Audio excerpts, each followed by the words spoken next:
வணக்கம். இன்றைய அரசியலுக்கான முதல் செய்தி என்னன்னு பார்த்தோம்னா, விடுதலை சிறுத்தை கட்சியினுடைய தலைவர் தொல் திருமாவளவன் அவர்கள் ஒரு கோரிக்கை வச்சிருக்காரு.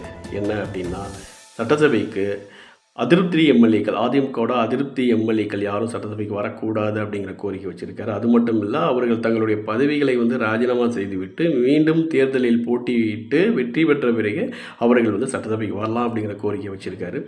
அதே மாதிரி திமுக தரப்புலையும் ஒரு கோரிக்கை இருக்குது. அது எம்பி வில்சன் என்ன வாதாடுறாருன்னா, நம்பிக்கை வாக்கெடுப்பு நடந்தபோது அவருக்கு ஆதரவாக ஓட்டு போட்ட அதிருப்தி எம்எல்ஏக்கள் அந்த ஓட்டு சட்டப்படி செல்லாது அப்படிங்கிற ஒரு கோரிக்கையை முன்வைக்கிறாரு.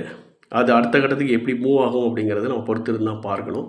அதுக்கப்புறம் இன்னொரு செய்தி, மே 15 மாதம் அந்த 15ஆம் தேதி வழங்கப்படும் இந்த பெண்கள் உரிமை தொகை இந்த மாதம் 15th கிடையாது அப்படிங்கிற ஒரு தகவல் வந்திருக்கு. அது ஏன் அப்படின்னா, தணிக்கை மற்றும் மறுசீரமைப்பு பணிகள் தமிழகத்தில் இப்போ நடைபெற்று கொண்டிருப்பதால் அந்த உரிமை தொகை சற்று தள்ளி போடப்பட்டுள்ளது அப்படின்னு தான் சொல்கிறாங்க. ஆனால் குறிப்பிட்ட எந்த தேதின்னு சொல்லாதனால சற்று மனக்குறை இருக்கிற மாதிரி தெரியுது மக்களிடையே. அதுக்கப்புறம் இன்னொரு செய்தி என்னென்னா, இன்றைக்கி சென்னையில் இந்திய தொழிலக கூட்டமைப்பு அப்படி ஒரு ஆர்கனைசேஷன் இருக்குது. அங்கே போய் பிரதிநிதிகளை தலைவர் முதல்வர் அவர்கள் சந்திச்சிருக்கிறாரு. போய் சந்தித்து வேலைவாய்ப்பு நிரந்தரமான பெண்களுக்கான நிரந்தர வேலைவாய்ப்புகளை குறித்து ஆலோசனை பண்ணியிருக்காரு. அது மட்டும் இல்லாமல் இப்போ ரீசெண்டாக என்ன பண்ணியிருக்காருன்னா, பருத்தி இறக்குமதி வரியை குறித்து பிரதமருக்கு ஒரு கடிதம் எழுதியிருக்கிறார்.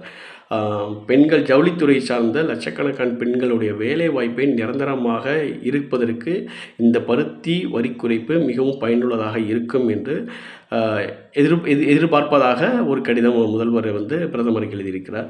இது ஒரு நல்ல விஷயம். இதில் என்ன தெரியுதுன்னா, முதல்வர் திரு ஜோசப் விஜய் அவர்கள் தன்னுடைய கட்சி பணியை முடித்துவிட்டு அரசு பணிகளை ரொம்ப தீவிரமாக ஆரம்பித்து விட்டார் என்பதை தெரிகிறது. இது போன்ற சுவாரஸ்யமான தகவல்கள் உங்களுக்கு உடனுக்குடன் கிடைக்க இந்த சேனலை சப்ஸ்கிரைப் செய்து உங்கள் நண்பர்களுக்கு பகிர்கவும்.